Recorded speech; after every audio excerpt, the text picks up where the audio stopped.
So I'm chilling, Kingston, watching these court cases and Kavanaugh and the doctor Ford. And it's funny how at the end of both of those testimonies, people came back out on both sides, and this side said that this doctor, no, Kavanaugh, the Judge Kavanaugh, was credible. And people who know what that word means, you can actually be believable and convincing and still be lying at the same time. You can lie about things that appears completely plausible, but is not true. And that long speech that the doctor gave, that not the doctor, that long speech that Kavanaugh gave was filled with par- partial Republican and Democratic animus. And for a judge to be appointed into the Supreme Court, the highest court in the world, with the split vote, who's totally Republican and totally against the Democratic, in order for a person like that to be in a position like that, it's not wrong for the Democrats to say. It's wrong for the country to say. It's wrong for the president to say. It's wrong for the Senate to say. Anybody that would put somebody in there purposely to actually swing a vote their way for the next 30 years should actually be constitutionally illegal. So this lady, she gets up on the stand. She has passed a polygraph test, but it's not just the fact that she passed a polygraph test. She passed a polygraph test identifying the person that she actually believes attempted to rape her and identifying the guy that was in the room.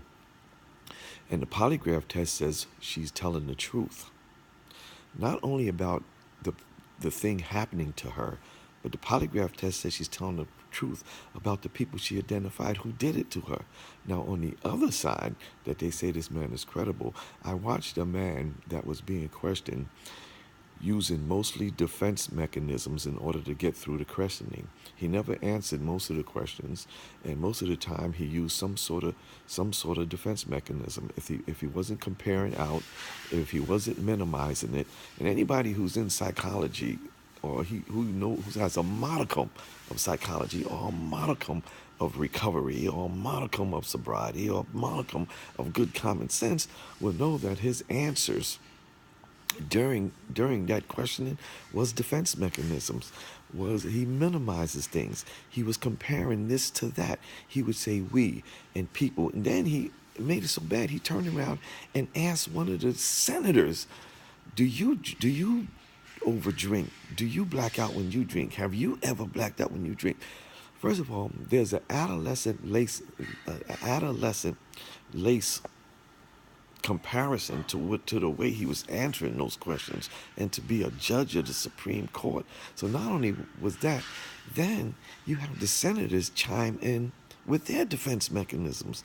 So this thing turned from being a woman being almost raped to a man having a drinking problem to the Democrats scheming up this long scheme to actually get him from being appointed from a story that started 36 years ago that haunted this lady back in 2012, that she talked about with her husband, which had to be hard, and talked about with a therapist, and took a polygraph test. Now, let me tell you something. No matter what happens in this situation, that guy Kavanaugh will never ask for a polygraph test. Let me say that again. That guy Kavanaugh will never ask for a polygraph test. He didn't. And when they was asking him, would you do a FBI investigation? He never answered that question because he didn't want an FBI investigation. So to say he's credible is for you to either be in denial or for you to be shaky or for you to be trying to bend the rules and to get this man in there at any way cost, just so for the next 30 years, you can have a swing vote to the Republican Party, which has nothing to do with the American citizens.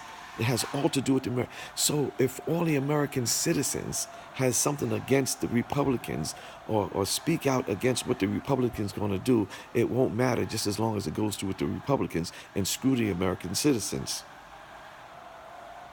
Think about that. Just think about the ramifications of this seriously, and that nonsense we witnessed that day when they turned this trial into a drinking problem from a rape problem. God bless America.